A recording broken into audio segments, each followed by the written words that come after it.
Assalamualaikum warahmatullahi wabarakatuh. Selamat pagi, selamat siang, selamat sore, ataupun selamat malam untuk anak-anak semuanya. Apa kabar anak-anak hari ini?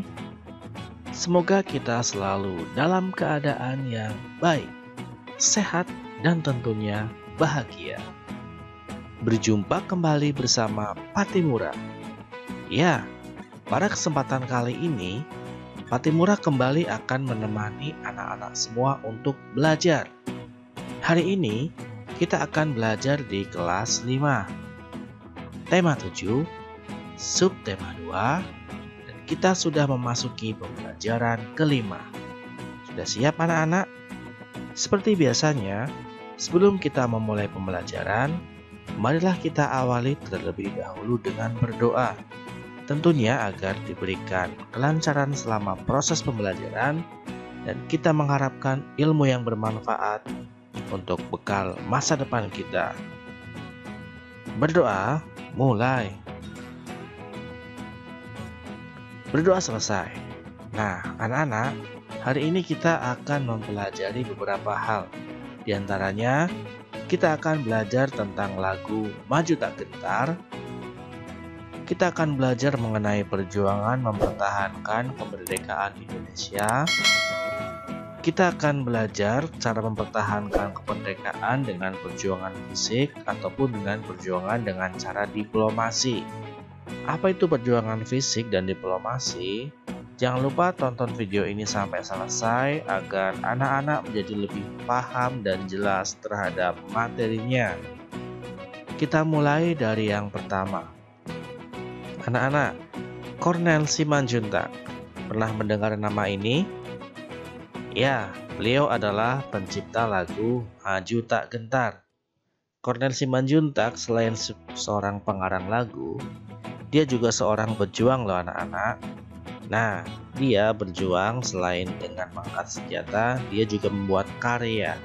Salah satu karya yang fenomenal adalah lagu Maju Tak Gentar. Lagu Maju Tak Gentar ini diciptakan oleh C. Simanjuntak. C-nya adalah Cornelis Simanjuntak. Anak-anak pasti tahu kan lagunya?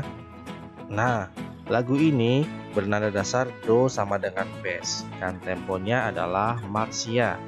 Apa itu Marsia? Marsia itu setara dengan orang yang sedang berbaris. Ayo anak-anak, kita menyanyikan lagu Maju Tak Gentar. Oke? Baik, kalau sudah kita lanjutkan. Nah, kira-kira apa yang kamu rasakan saat menyanyikan lagu Maju Tak Gentar? Pasti anak-anak juga setuju. Kita akan merasakan ketika menyanyikan lagu Maju Tak Gentar, rasa bangga dan semangat yang berapi-api sesuai dengan tempo lagunya. Bagaimanakah nada dan tempo lagu Maju Tak Gentar? Seperti yang tadi kita bahas, nadanya adalah Do sama dengan Bes. Temponya Marsia artinya setara dengan orang berbaris ya, atau 85 ketukan per menit. Artinya ada 85 ketukan dalam 60 detik. Nah, apakah lirik lagu Maju Tak Gentar mencerminkan nilai-nilai kepahlawanan? Jelaskan. Tentu saja benar. Lagu Maju Tak Gentar mencerminkan nilai kepahlawanan. Misalkan contohnya pada lirik maju serentak mengusir penyerang. Gitu ya anak-anak. Kita lanjutkan perjuangan mempertahankan kemerdekaan ya. Jadi ternyata walaupun kita sudah merdeka tahun 1945, ternyata sekutu penjajah itu tidak tinggal diam. Mereka masih menginginkan untuk kembali menguasai dan menjajah Indonesia. Seperti apa perjuangan mempertahankan kemerdekaan? Simak dengan baik. Jadi, ketika bangsa Indonesia memproklamasikan kemerdekaannya, banyak pihak asing yang tidak menyetujuinya. Pihak-pihak asing tersebut antara lain sekutu, terutama Belanda dan Inggris. Demikian pula dengan Jepang. Banyak tentara Jepang yang masih tersisa di Indonesia belum mengetahui jika mereka telah kalah dan menyerah kepada sekutu. Mereka juga belum tahu jika bangsa Indonesia telah merdeka. Nah, Belanda datang kembali ke Indonesia dengan membonceng Inggris. Tentara Nietzsche ya saat itu. Inggris merupakan perwakilan sekutu di Asia Tenggara. Tentara Inggris ini diberi nama Afney. Di bawah pimpinan Jenderal Sir Philip Christison, Inggris bertugas melucuti senjata tentara Jepang yang masih ada di Indonesia, serta membebaskan tawanan perang sekutu. Kedatangan Inggris yang ternyata juga diboncengi tentara sipil Belanda yang disebut Nika ditentang oleh rakyat ya bangsa Indonesia. Nah, mereka tidak menghormati kedaulatan bangsa Indonesia. Akhirnya perlawanan rakyat terjadi di mana-mana. Perjuangan rakyat dalam rangka mempertahankan kemerdekaan dilakukan dengan dua cara, yaitu dengan fisik dan diplomasi. Dengan fisik itu dilakukan dengan kontak senjata. Adapun perjuangan dengan diplomasi dilakukan melalui meja-meja perundingan. Nah, kita akan membahas tentang perlawanan fisik yang dilakukan di berbagai daerah. Di antaranya, pertempuran 10 November di Surabaya, yang kemudian setiap tanggal 10 November diperingati sebagai Hari Pahlawan. Berawal dari tewasnya Jenderal AWS Malabi di sekitar Jembatan Merah Surabaya di pemimpinan Sekutu. Nah, adapun tokoh yang terlibat adalah Bung Tomo, Gubernur Suryo, dan Kolonel Supono. Nah, Bung Tomo ini sangat terkenal di Surabaya karena menyuarakan yang namanya kata-kata motivasi sehingga rakyat tidak takut walaupun sudah diancam oleh sekutu. Jadi penyebabnya bukan karena tewasnya AWS Malabi ya, tapi karena apa? Karena sekutu kembali ingin menguasai Indonesia. Coba kalau mereka mengakui kedaulatan kita, kita pun tidak akan mau untuk berperang lagi. Tetapi kalau sudah mengusik tentang kedaulatan negara Indonesia, jangan tanya, kita tidak akan kembali untuk jajah lagi. Apapun akan kita lakukan untuk terus mempertahankan kemerdekaan Indonesia. Selain di Surabaya, ada juga pertempuran di Palagan Ambarawa. Terjadi pada tanggal 15 Desember tahun 45 di Ambarawa, Jawa Tengah, dekat Semarang ya. Kemudian tanggal 15 Desember diperingati sebagai Hari Infanteri Nasional. Insiden ini bermula dari sekutu mempersenjatai tawanan yang sudah dibebaskan. Jadi maksud awalnya yang katanya ingin cuma membebaskan, ternyata mereka memberikan senjata. Nah, sekutu juga membebaskan orang-orang Belanda secara sepihak. Nah, tokoh yang terlibat dalam peristiwa ini antara lain Kolonel Istiman dan Kolonel Sudirman. Jadi Kolonel Istiman ini sampai sekarang ada jalan namanya Jalan Kolonel Istiman di Ambarawa ya. Ini tewas di saat mempertahankan kemerdekaan Indonesia di Ambarawa. Kemudian digantikan oleh Kolonel Sudirman yang akan kita kenal kelak dengan Jenderal Sudirman, yang berhasil memukul mundur tentara sekutu ya dengan taktik perangnya yang sangat luar biasa. Kita lanjutkan, ada pertempuran Bandung Lautan Api. Ini anak-anak taunya lagunya ya mesti ya. Mari Wung rebut kembali. Jadi terjadi tanggal 23 Maret tahun 46, setelah setahun setelah negara kita merdeka. Nah, insiden ini bermula dari ultimatum sekutu meminta senjata yang diperoleh dari tentara Jepang untuk diserahkan kepada sekutu. Namun rakyat Bandung menolaknya, bahkan membakar kota Bandung agar tidak dikuasai sekutu. Nah, tokoh yang sangat terkenal di sini adalah Muhammad Toha, Abdul Harus Nasution, dan juga Suryadi Suryadharma. Nah, untuk Muhammad Toha sendiri sampai dibuat nama jalannya, Jalan Muhammad Toha di Bandung. Ini adalah contoh foto dari Muhammad Toha dan gambaran peristiwa saat para tentara Indonesia ini lebih baik membakar kota Bandung agar tidak dimanfaatkan oleh Belanda. Kita lanjutkan. Ada di Medan, namanya pertempuran Medan Area, terjadi pada tanggal 10 Desember tahun 45 karena orang Belanda menginjak-injak bendera merah putih. Siapa yang tidak marah ya ketika kita sudah merdeka tapi orang Belanda kembali datang, apalagi menginjak-injak merah putih. Tokoh yang sangat terkenal di sini adalah Ahmad Tahir. Di pertempuran Medan Area ini terbilang pertempuran yang sangat sengit ya, apalagi karena background alasan utamanya adalah penghinaan dari orang Belanda terhadap masyarakat Indonesia yang boleh dibilang baru beberapa bulan merdeka, tapi sudah berani untuk menginjak-injak bendera merah putih. Selanjutkan ada serangan umum 1 Maret tahun 49 di Yogyakarta. Ini dipicu Belanda yang menduduki kota Jogja dan mempropaganda bahwa TNI telah hancur. Tokoh yang terlibat antara lain Letkol Soeharto dan Sri Sultan Hamengkubuwono ya. Ini adalah foto-fotonya.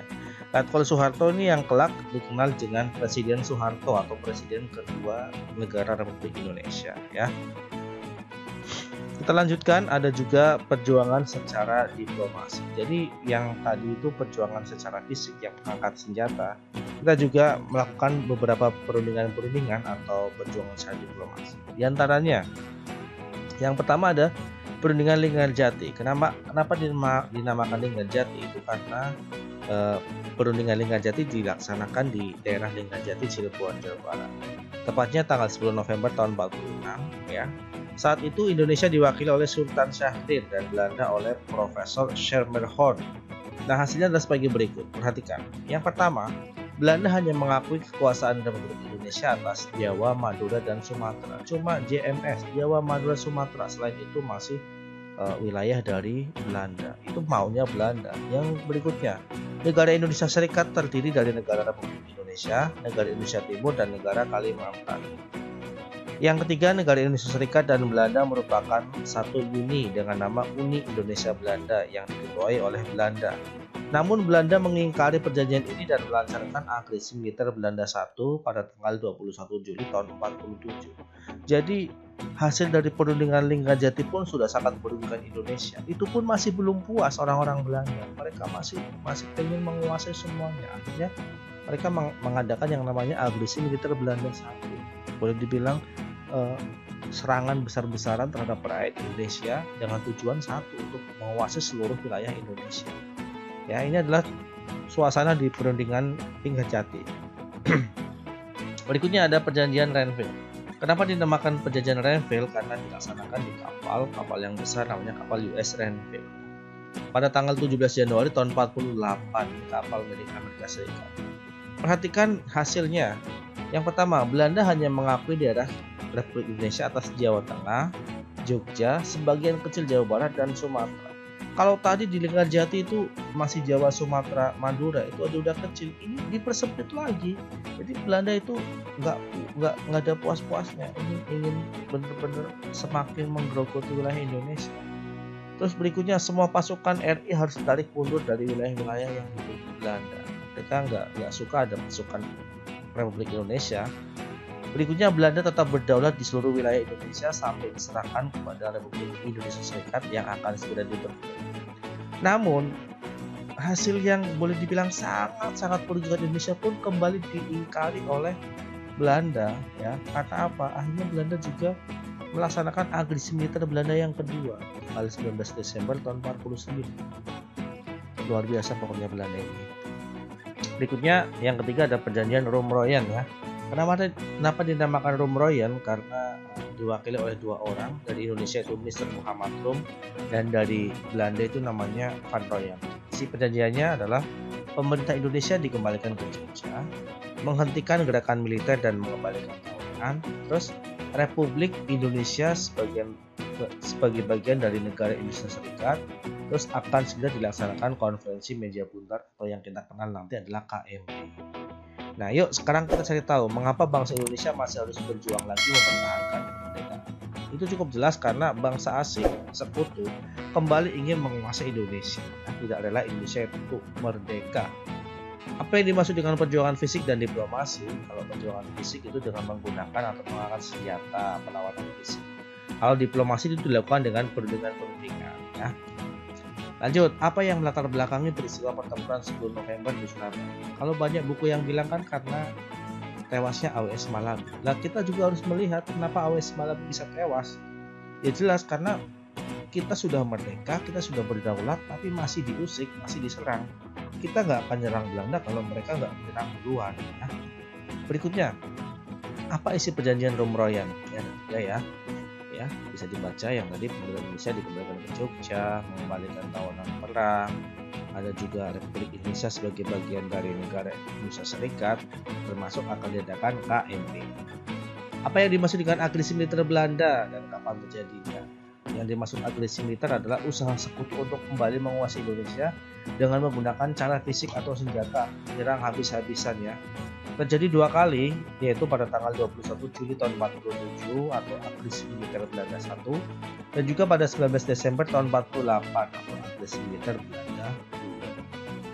Nah, sekarang kita lihat perjuangan fisik. Perjuangan fisik dalam mempertahankan kemerdekaan Indonesia adalah bentuk perlawanan terhadap penjajah dengan kontak senjata. Pada waktu itu senjata yang digunakan oleh pejuang-pejuang Indonesia masih tradisional seperti ada bambu runcing, keris, dan tombak. Jika memakai senapan api itu hanya hasil rampasan ya. Sangat berbeda dengan senjata yang dimiliki oleh Inggris, Belanda, ataupun Jepang. Mereka sudah menggunakan senjata modern seperti meriam, pistol, bahkan bom. Perjuangan para pahlawan waktu itu sungguh hebat. Mereka tetap semangat membara pantang menyerah walaupun para penjajah Indonesia menggunakan senjata modern ya. Tentu saja suhu udara saat itu sangat panas dan para penjajah menembakkan meriam dan bom ya. Itu perjuangan fisik. Nah, tidak terasa teman-teman, pembelajaran kali ini telah selesai. Semoga bermanfaat. Tetap semangat belajar. Ingat, masa depan ada di tangan anak-anak semua. Sekian dari Patimura. Wassalamualaikum warahmatullahi wabarakatuh.